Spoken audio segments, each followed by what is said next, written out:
Patricio a poussé Bob l'éponge dans un marais, puis il lui a mis un bâton dans la bouche et collé sur sa tête les poils de sa propre aisselle, tout cela juste pour pouvoir entrer à une fête de bronzage. Un jour, un phoque à la peau parfaitement dorée a organisé une fête de bronzage, seules les personnes à la peau foncée étaient admises. Même le derrière d'un bébé n'était pas suffisant, alors ils l'ont lancé comme un triple. Alors, Bob l'éponge et Patricio ont décidé de se bronzer. Ils ont transformé la maison Ananas en cabine de bronzage. Patrick est sorti avec un bronzage parfait, mais quand Bob l'éponge est entré dans la cabine, Patrick a été invité à faire une promenade par un groupe de filles amoureuses de son teint. Quand Patrick est revenu, Bob l'éponge était complètement desséché. Sa peau était si sèche qu'elle se fissurait au toucher. Même Carlo se moquait de son apparence, alors Patrick a décidé de le tremper dans la boue.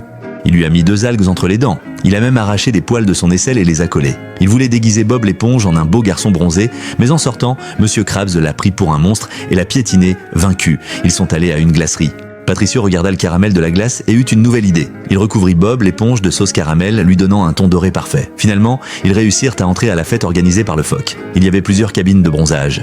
Au début, Bob l'éponge n'y pensa pas trop jusqu'à ce que le caramel sur son corps commence à durcir. À ce moment-là, le caramel se fissura, révélant sa véritable forme. Alors qu'il pensait qu'on le mettrait dehors, quelque chose d'inattendu se produisit. Le phoque fut impressionné par l'aspect desséché de Bob l'éponge. Il a dit que le véritable objectif du bronzage était de devenir complètement sec. Soudain, tout le monde a commencé à envier Bob l'éponge, les poissons ont monté les lampes de bronzage à pleine puissance. 2 heures plus tard, tout le monde a atteint le niveau suprême de bronzage. Ils avaient été cuits jusqu'à devenir des cendres.